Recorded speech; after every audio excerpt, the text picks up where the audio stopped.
whose dad over there was the county attorney and taught him service. And this kid grew up and he said, I'm going to go stand up for my country in a tough war.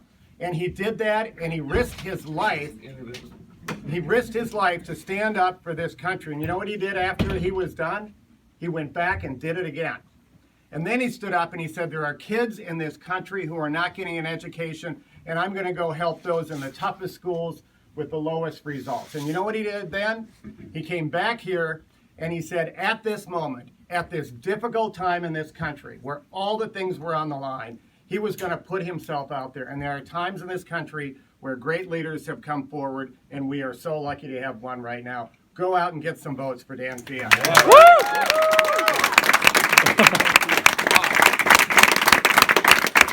Mayor, thank you. Thank you for taking the time to be a part of this. Thanks for bringing some friends. Yeah, that's lovely too. Hey, good morning, and thank you for being here. This is a pretty incredible turnout. We've had better days outside, but this is the perfect place for you to be. Where's Ben Camphor?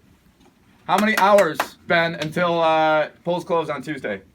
Less than 83. All right. All right, so think about it. We're now in the room. We're under 100 hours. Let's think about this for a second. 83 hours. I know people in this room who have binge watched for longer than 83 hours. I'm not going to name any names. They're out there. It might be you yourself, but let's think about this. Think about that, and then think about what you're going to do in the next 83 hours. Because let's think about it this way. For every hour you are going to door knock or phone bank, I will allow you on November 7th to binge watch something for that amount of hours. So that's what you get to do on the backside of this. But think about it a different way. It's a rainy day. It's a day where you can feel it in your bones after a week like this past week, after a couple of weeks like this past couple of weeks, after a couple of years like the past couple of years. There's people in their homes right now, and you're going to find them. There's people in their homes right now, and they have a choice to make, because there are two things that are contagious in life: fear and hope. And the thing about fear is, it is contagious. Because if all you hear is a message of fear and division, if all you are given to explain why healthcare is too expensive, why they're working 2 and 3 jobs and have nothing to show for it, and why they're living in a sense of fear about who they are, where they belong in this world, maybe that's the argument you're going to choose. If you hear a message of hope, man, that one is way more powerful. Because it shows us that the state of our lives today doesn't have to be that way. That you can have health care that's affordable, that you can work 40 hours in a week and have something to show for it. And that you, whoever you are, don't have to live in fear every single day. That's the choice we have to offer people. And that's every single house or phone that you are going to touch today. That's the message you have to reach people with. Because it is all about you at the end of the day. There are people in this room who have been with me from day one. There are enough gimmicks in this room right now to win an election alone across the campaign.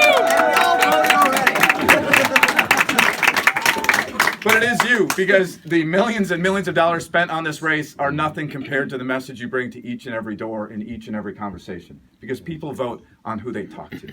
And the message you can bring to people is, whether you know me for a day, or if you've known me for a long time, or you've known me my whole life, you have a message to share. That what I can bring to the House of Representatives is a message of hope, and one in which we can have a Congress that actually works, that actually delivers health care to people, that actually makes them know that what they are working towards their whole lives have something to show for it.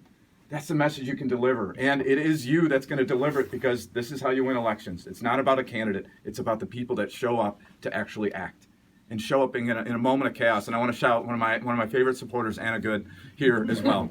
Because if you don't know Anna, I don't know how Anna does this. Anna homeschools 4 children and manages to volunteer. I'm just going to make this number up. However many hours there are in a week, Anna does double that. And it's been incredible. And what Anna does as well is also deliver something more to this community, and runs an incredible farm here in Blue Earth that we've had a chance to volunteer on along the way. Anna is the definition of what Southern Minnesota is. Someone who asks, what more can I do each and every day? And all of you, whether or not you're actually Southern Minnesotan or not, you are now Southern Minnesotan today. And you are asking, what more can I do? And you're answering that more simply. And that's what's going to win an election. Because there are people right now who need to hear a message of hope. And you need to reach them. And in the next 84 plus hours, you need to reach as many as you possibly can. Because that's how we're going to win on Tuesday. So get the hell out there. Thank you so much.